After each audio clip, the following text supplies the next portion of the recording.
আমরা গতদিন দেখেছিলাম যে একটি ত্রুটিপূর্ণ থার্মোমিটারের বরফ বিন্দু এবং বাষ্প বিন্দু দেওয়া থাকলে তার সূত্রটা, অর্থাৎ দুই স্থির বিন্দু নীতির সূত্রটা। এখন আমরা দুই স্থির বিন্দু নীতি অনুসারে যেটা দেখতে পাচ্ছি সেটা হলো থার্মোমিটারকে আমরা কি বলছিলাম, এস সমান সমান থেটা আইস ভাগ থেটা স্ট্রিপ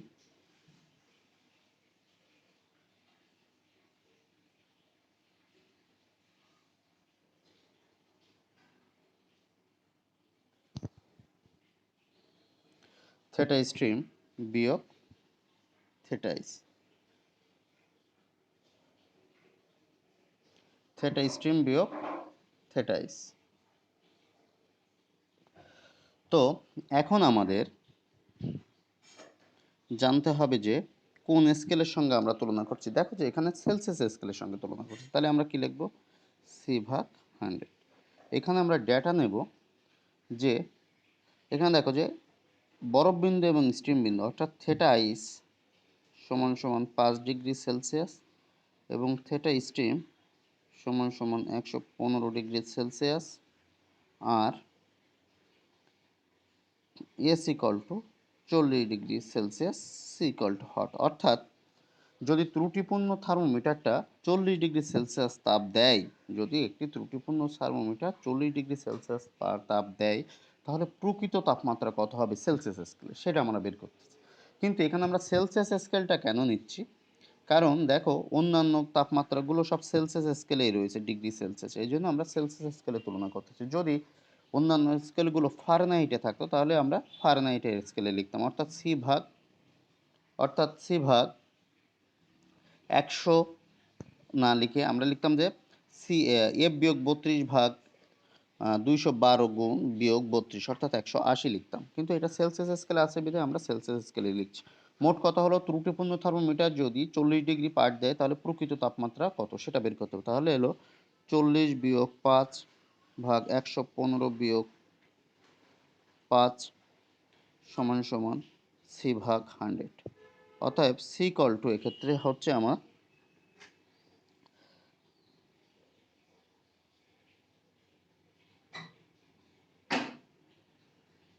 এক্ষেত্রে সি ইকুয়াল টু হচ্ছে 35 গুণ 100 ভাগ 110 গেল, তার মানে কত থাকলো, এখানে যত হবে উত্তরটা তত ডিগ্রি সেলসিয়াস, সম্ভবত 49 ডিগ্রি সেলসিয়াস হবে, 49 ডিগ্রি সেলসিয়াস। তার মানে কি ত্রুটিপূর্ণ থার্মোমিটার 40 ডিগ্রি দিলে সেলসিয়াস স্কেলে তাপমাত্রা কত হচ্ছে, 49 ডিগ্রি সেলসিয়াস। এটা কখন হবে, যখন তার নিম্ন স্থির বিন্দু 5 এবং ঊর্ধ্ব স্থির বিন্দু 100 এই ক্ষেত্রে। এখন আমরা পূর্ববর্তী ক্লাসে যেটা দেখেছিলাম যে এক স্থির বিন্দু নীতি ব্যবহার করে থার্মোমিটার, এখন এক স্থির বিন্দু নীতি অনুসারে আমরা দেখেছিলাম, এখন আমরা দেখব যে এক স্থির বিন্দু নীতি। তার মানে কি আমরা দুই স্থির বিন্দু নীতি দেখেছি এবং সেখান থেকে একটা অঙ্কও দেখলাম ত্রুটিপূর্ণ থার্মোমিটার, আর যে অঙ্কগুলো তোমরা আছে ওখানে ওগুলো সব 9-10 ছিল, বিভিন্ন স্কেলের সঙ্গে তুলনা, ওটা তোমরা পারবা। ঠিক আছে, বুঝতে পারছো তো সবাই? আচ্ছা, এখন এক স্থির বিন্দু নীতি অনুসারে আমরা এক স্থির বিন্দু নীতি অনুসারে আমরা দেখেছিলাম টি ইজ প্রপোর্শনাল এক্স, অর্থাৎ তাপমাত্রা তাপমাত্রিক ধর্মের সমানুপাতিক, অর্থাৎ টি সমান সমান কে এক্স, অর্থাৎ টি ওয়ান ভাগ টি টু সমান সমান এক্স টু ভাগ এক্স ওয়ান ভাগ এক্স টু, টি ওয়ান ভাগ টি টু সমান সমান এক্স ওয়ান ভাগ এক্স টু। এখানে টি ওয়ান ইকুয়াল টু তাহলে লেখা যাচ্ছে, দেখো টি ওয়ান সমান সমান এক্স ওয়ান ভাগ x two into T two. ধরি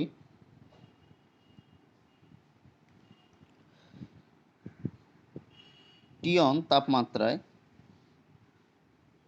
তাপমাত্রিক ধর্ম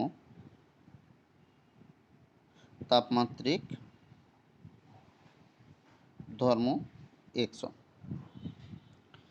আবার টি ওয়ান সমান তাপমাত্রিক ধর্ম টি ওয়ান। আচ্ছা, তাহলে টি ওয়ান সমান সমান যদি টি হয় তবে এক্স ওয়ান সমান সমান এক্স হবে, আবার টি টু সমান সমান যদি 273.1 100 কেলভিন হয়, তার মানে কি এটা কিন্তু পানির তড়িৎ বিন্দু। এখন পানির তড়িৎ বিন্দুকে এটা একটু পরে শিখব। হয় তবে x2 সমান সমান কি হবে, x তড়িৎ বিন্দু মানে triple point, TRP triple point. ঠিক আছে, তখন আমার এই সমীকরণটা দাঁড়াবে কি, অতএব টি ইকুয়াল টু দেখো এক্স ভাগ V triple point, X triple point into 273.16 kelvin. তার মানে কি এইটা হচ্ছে তোমার এক স্থির বিন্দু নীতি অনুসারে থার্মোমিটারের সূত্র। অর্থাৎ টি ইকুয়াল টু এক্স ভাগ X triple point into 273.16, X equal to মানে টি ইকুয়াল টু এক্স ভাগ X triple point into 273.16 kelvin. এখন পানির ত্রয়োদ বিন্দু কি সেটা একটু পরে দেখব। তার আগে আমরা দেখব যে বিভিন্ন স্কেল থার্মোমিটার রয়েছে, যেমন স্থির চাপ থার্মোমিটার, স্থির আয়তন থার্মোমিটার, রোধ থার্মোমিটার, কিন্তু এইটাই হচ্ছে এক স্থির বিন্দু নীতি থার্মোমিটারের মূল সূত্র। ইহাই এক স্থির বিন্দু নীতি অনুসারে, এক স্থির বিন্দু নীতি অনুসারে থার্মোমিটারের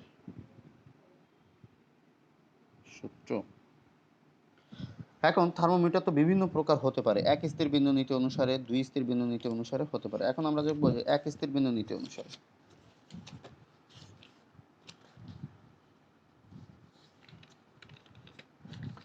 আচ্ছা, এখন আমরা শুরু করব কি এক স্থির বিন্দু নীতি অনুসারে। তা শুরু করি আমরা যে স্থির চাপ থার্মোমিটার। খেয়াল করো, স্থির চাপ থার্মোমিটার, তার মানে কি চাপটা স্থির থাকবে, তাহলে পরিবর্তন হবে কিসের, আয়তনের।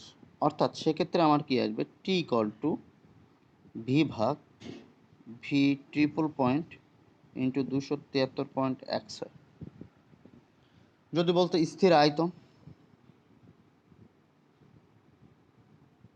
তাহলে আয়তন স্থির থাকলে তোমার পরিবর্তন হবে কিসের, চাপের।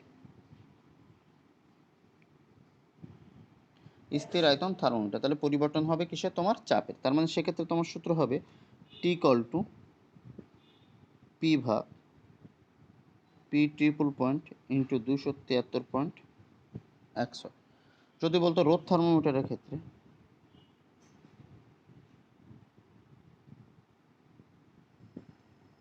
টি ইকুয়াল টু আর ভাগ আর ট্রিপল পয়েন্ট ইন্টু 273.16। তো এই সূত্রগুলো আমাকে মনে রাখতে হবে। তাহলে এই সূত্র থেকে আমরা একটা অঙ্ক প্র্যাকটিস করে ফেলি।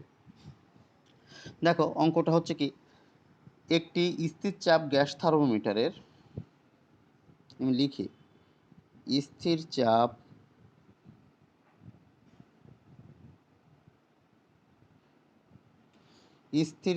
খেয়াল করো, স্থির চাপ গ্যাস থার্মোমিটারের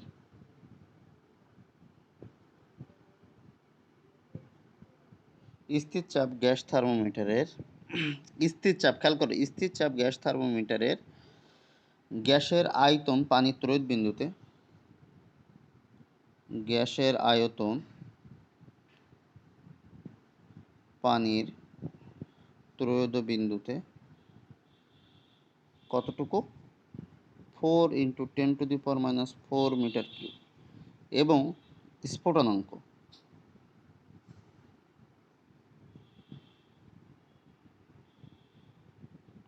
এবং স্ফুটনাঙ্ক 1.02 × 10⁻³ মিটার কিউব হলে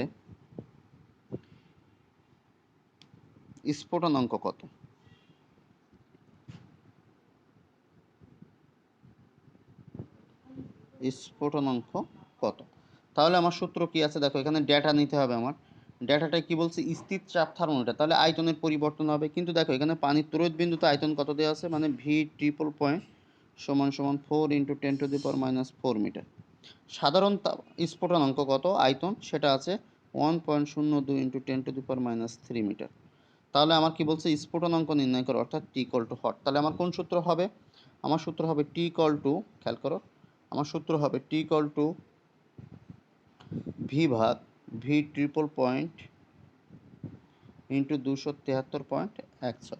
তার মানে আমার এখানে মান বসাও, 4 এর মান 1.02 ইন্টু 10⁻³ ভাগ 4 ইন্টু 10⁻⁻4 ইন্টু 273.16। তার মানে আমার উত্তর হবে কত? এখানে স্ফোটন অঙ্ক খেয়াল করো, আমার এখানে উত্তর হবে তোমার টি সমান সমান হিসাব করে পাওয়া গেল আমার 696.558 কেলভিন। ঠিক আছে, তাহলে এইটাই হলো তোমার তাপমাত্রা। তাহলে অন্যান্য স্কেলগুলো আসলে তোমরা আশা করি পারবা, এবং যদি কোনো সমস্যায় ভিডিওটা বারবার দেখলে তোমরা বুঝে ফেলবা। এখন দেখবো যে পানির ত্রয়োদ বিন্দু কি, যেটা আমরা শিখব। পানির ত্রয়োদ বিন্দু, দেখো যে তাপমাত্রায়, লিখে ফেলি, যে তাপমাত্রায় 4.58 মিলিমিটার চাপে, চাপে বলতে পারদ চাপে, যে তাপমাত্রায় 4.58 মিলিমিটার পারদ চাপে বিশুদ্ধ বরফ, ঠিক আছে, কি কি? বরফ, পানি ও জলীয় বাষ্প একই অবস্থান থাকে, একই অবস্থানে অবস্থান করে।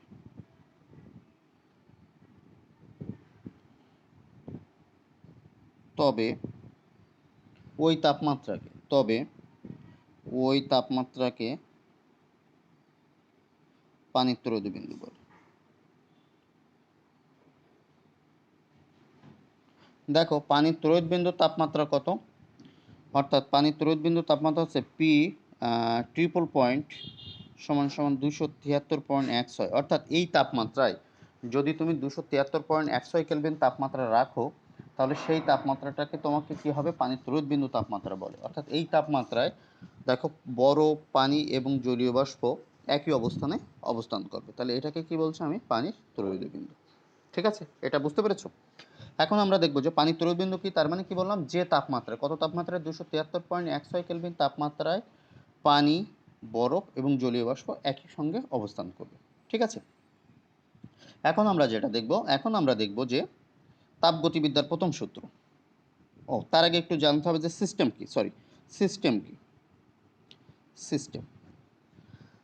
সিস্টেম বলতে কি, মনে করো একটা শার্ট, এখানে বিভিন্ন রকম কালার আছে। এটাকে মনে করো রেড কালার, এটা হলো তোমার গ্রিন কালার, আর এটা মনে করো ইয়েলো কালার। এই 3 প্রকার কালারের সমন্বয়ে তৈরি।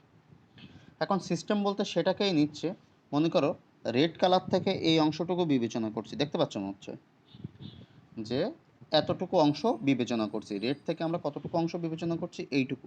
তাহলে এটাকেই কি হচ্ছে, এটাকেই নিয়ে আমরা পরীক্ষা নিরীক্ষার কাজে ব্যবহার করছি, যে এটা হিউম্যান বডির জন্য কতটুকু হার্মফুল সেটাকে আমরা বিবেচনা করছি। তাহলে এই অংশটুকুকেই আমরা কি বলছি? সিস্টেম। তাহলে সিস্টেম কি? কোনো বস্তু থেকে যতটুকু অংশ আমরা পরীক্ষার জন্য বা গবেষণার জন্য ব্যবহার করে থাকি, তাহলে এটাকে আমরা কি বলছি? সিস্টেম। তাহলে টোটালটা কিন্তু আমরা নিচ্ছি না। আমরা যেরকম গ্রিন থেকে এইটুকু অংশ নিলাম, তাহলে এইটুকু অংশ পরীক্ষার জন্য নিচ্ছি না, টোটাল অংশ আছে, তাহলে এটাকে কি বলছি আমরা? সিস্টেম। তাহলে কি লিখবো? যে কোনো বস্তু থেকে যতটুকু অংশ পরীক্ষার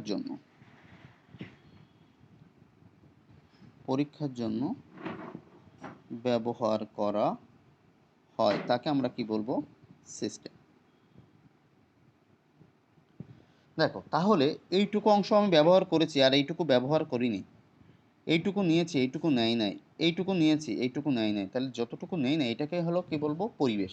তার মানে যতটুকু পরীক্ষার জন্য আমি ব্যবহার করছি সেটা হবে আমার সিস্টেম, আর যতটুকু ব্যবহার করি নাই সেটাকে আমরা কি বলবো?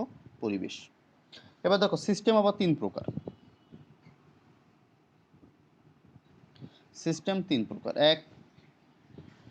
এক হচ্ছে তোমার উন্মুক্ত সিস্টেম, বদ্ধ সিস্টেম আর বিচ্ছিন্ন সিস্টেম। উন্মুক্ত। 2 হচ্ছে বদ্ধ, 3 হচ্ছে বিচ্ছিন্ন।